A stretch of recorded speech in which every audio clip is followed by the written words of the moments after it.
Welcome back to our YouTube channel PYQ guide. आज हम आपके सामने ला रहे हैं एक ऐसी सीरीज जो यूट्यूब पर अब तक अवेलेबल नहीं है। ये आपके सीसेट 2024 के एग्ज़ाम को क्वालिफाई करने के लिए बहुत ही महत्वपूर्ण है।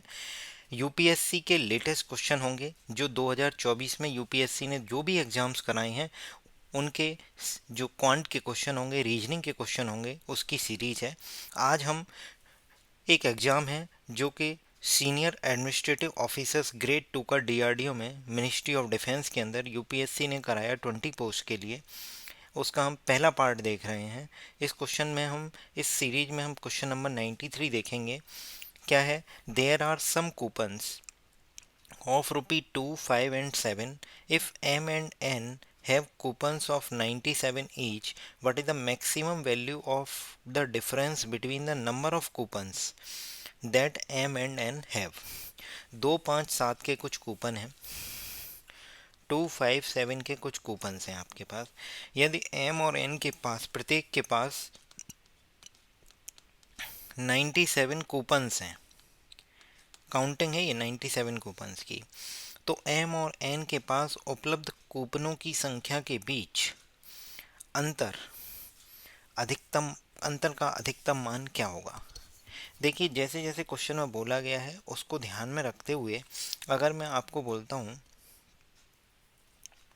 ये 97 रुपये के कूपन है, इन 97 रुपये को रुपये 2 से, रुपये 5 से, रुपये 7 से मिलके बनाना है। इस तरीके से बनाना है कि एम और एन के बीच में जो डिफरेंस हो नंबर ऑफ कूपन्स का वो मैक्सिमम हो। सबसे पहले आप इसको एनालाइज करते हैं कि ये एम है, एन है, इन दोनों के बीच जो नंबर ऑफ कूपन्स हैं, मान लो इसके पास एक्स हैं, सपोज इसके पास एक्स कूपन है, इसके पास वाई है। तो अगर ये डिफरेंस मैक्सिमम हो, ये जो डिफरेंस है ये मैक्सिमम कब होगा? जब किसी एक को मैक्सिमम पर रख दो और एक को मिनिमम पर। एक को एक मैक्सिमम पे रख देते हैं और एक को रख देते हैं मिनिमम पर। क्लियर? समझ में आया? एक को मैक्सिमम पर, एक को मिनिमम पर, या फिर इसको मिनिमम पर, इसको मैक्सिमम पर।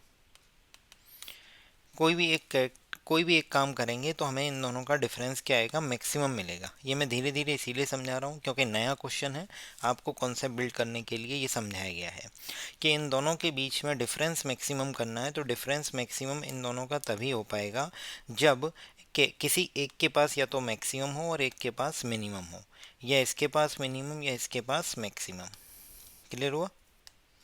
अब देखते हैं रुपये 2, 5, 7 से अगर मैं इसको मैक्सिमम बनाने की कोशिश करता हूँ कि भाई 2, 5 और 7, मैंने कहा मैक्सिमम नंबर ऑफ कूपन्स अगर हैं तो इसका मतलब क्या है कि जो सबसे ज़्यादा बड़े नोट हैं वो कम से कम होने चाहिए। कम से कम क्योंकि जैसे मैंने बोला, अगर मेरे पास 100 रुपये हैं, दो 50-50 के हैं, तो फिर क्वांटिटी में 2 नोट हुए, और अगर 10-10 के हैं तो 10 नोट हुए। तो इसका मतलब क्या हुआ कि बड़े डिनोमिनेशन के होंगे, बड़ा डिनोमिनेशन मतलब 50 रुपये के, तो कम नोट होंगे, और छोटे डिनोमिनेशन के होंगे 10 रुपये के, तो ज़्यादा नोट होंगे, 10 रुपये के 10। ऐसे अगर मैं और छोटा करूँ 5 तो 20 नोट हो जाएंगे।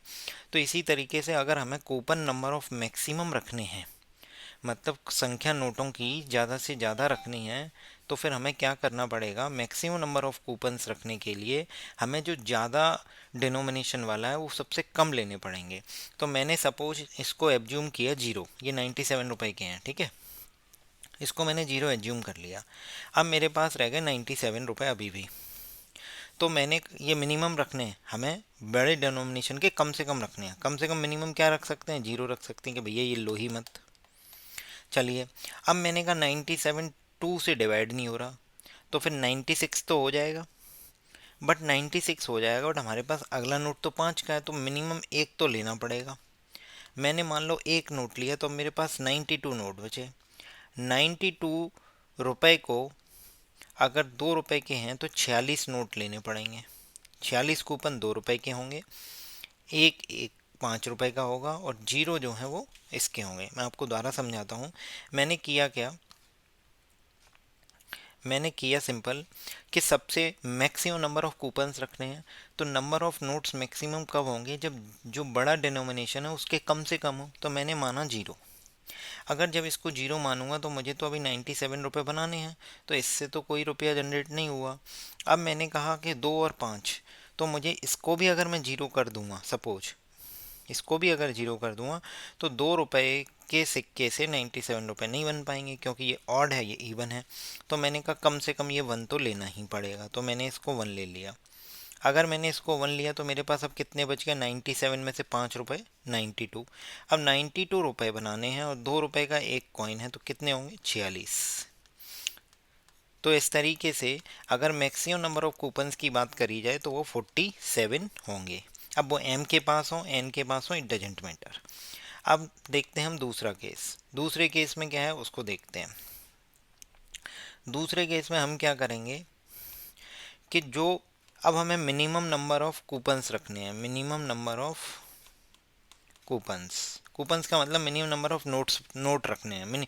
अगर नोटों की संख्या कम से कम रखनी है तो बड़े डिनोमिनेशन के ज़्यादा से ज़्यादा ले लो। जैसे 1 लाख रुपए हैं, अगर 1000 की एक गड्डी रखोगे तो 100 नोट से काम हो जाएगा, और 500 की गड्डी रखोगे तो 200 नोट रखने पड़ेंगे। तो बड़े से बड़े डिनोमिनेशन के नोट ज़्यादा से ज़्यादा कर लेंगे तो मिनिमम नंबर ऑफ कूपन्स हो जाएंगे। जैसे मैंने कहा 97 रुपये बनाने हैं, तो 7 का पहाड़ा पढ़ेंगे, 7 की टेबल पढ़ेंगे, तो 13 सत्ते 91 होते हैं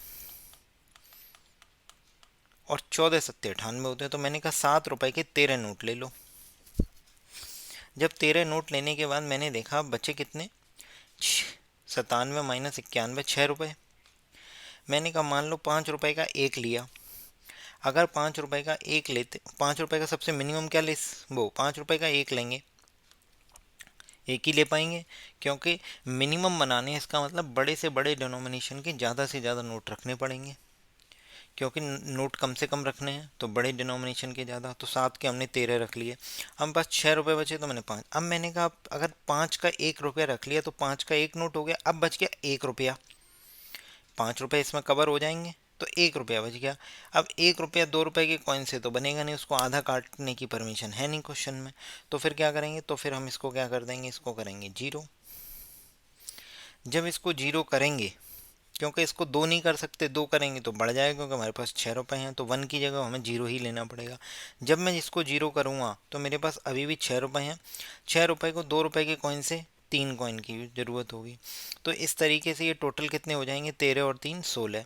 तो मिनिमम नंबर ऑफ जो कॉइन्स हैं वो 16 आ जाएंगे, और मैक्सिमम नंबर ऑफ कॉइन्स कितने आ जाएंगे, 47।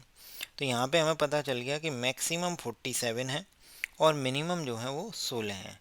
और जब कोई चीज़ एक एंड पे मैक्सिमम हो, दूसरे एंड पर मिनिमम हो, तो उनका डिफरेंस भी मैक्सिमम आएगा। तो 47 माइनस 16 कितना आ जाएगा, या 3, 4 में से 3 गया, सॉरी 7 में 6 गया 1, और 4 में से गया 3, तो इसका करेक्ट आंसर आ जाएगा 31। करेक्ट आंसर कितना आएगा, 31। बस इसमें इतना सा कॉन्सेप्ट ध्यान रखना है कि जैसे मुझे 100 रुपये बनाने हैं, अगर वो 10 के नोट से बनाऊंगा तो मुझे 10 चाहिएंगे, 5 के नोट से बनाऊंगा तो मुझे 20 चाहिएंगे, 1 के नोट से बनाऊंगा तो 100 रुपये चाहिएंगे। इसका मतलब अगर number of coins, number of coupons, number of note अगर मैक्सिमम रखने हैं तो इसका मतलब छोटे डिनोमिनेशन वालों को ज़्यादा से ज़्यादा रखो। अगर नंबर ऑफ कूपन्स मिनिमम रखने हैं तो बड़े से बड़े वालों को कम से कम रखो। जस्ट उल्टा हो रहा है, समझ में आ गया। तो इस तरीके से ये क्वेश्चन यूपीएससी सीसेट के लिए 2024 के लिए ज़रूरी है। आप इसको देखिए, ये सीरीज हमारी कंटिन्यू रहेगी। इसमें अभी भी 2024 में जो भी एग्ज़ाम्स हो रहे हैं उनके लिए काफ़ी महत्वपूर्ण होगी। 2024 में जो भी एग्ज़ाम होंगे उनके क्वेश्चंस हम एक एक क्वेश्चन डेली डेली कराएंगे। ये यूपीएससी से लेटेस्ट क्वेश्चन होंगे जो सीसेट 2024 के लिए बेहद महत्वपूर्ण हैं। इनको करके जाना अति आवश्यक है। जैसे कि प्रीवियस ईयर क्वेश्चन बहुत ज़रूरी हैं, उसी के साथ साथ ये भी ज़रूरी है। तो अभी मैं आपको अगली वीडियो में इसका दूसरा क्वेश्चन कराऊंगा कि उसको कैसे करेंगे। मैंने बहुत आराम से अच्छे से समझाया है कि किस तरीके से कॉन्सेप्ट बिल्ड करना है, हमें सोचना सीखना है कि कैसे हम क्वेश्चन को सोच सकते हैं। अब इसी पे बेस्ड अगर मैं आपको थोड़ा सा याद दिलाऊं कि इसी पे बेस्ड एक क्वेश्चन आया था, उसमें क्या था कि एक कुछ रन बनाने हैं, एक सिंगल लेने हैं, चौके लेने हैं, छक्के लेने हैं। उसमें ये पूछा था कि ऐसे कितने कॉम्बिनेशन बन सकते हैं। अब उसी क्वेश्चन को अगर वो चेंज करके आपको यही दे दे कि कितने मैक्सिमम और मिनिमम नंबर डिफरेंस पूछ ले, तो सेम कॉन्सेप्ट अप्लाई होगा। कॉइन वाला है, रन वाला है, तो ये सेम कॉन्सेप्ट लगते हैं। अपने दोस्तों के साथ ज़रूर शेयर करें, जिससे कि उनका भी सी सेट क्लियर हो सके और वो भी अपनी ड्रीम पोस्ट आईएएस पा सकें। Thank you everyone. Kindly subscribe my channel, comment your comment on my YouTube video. Thank you.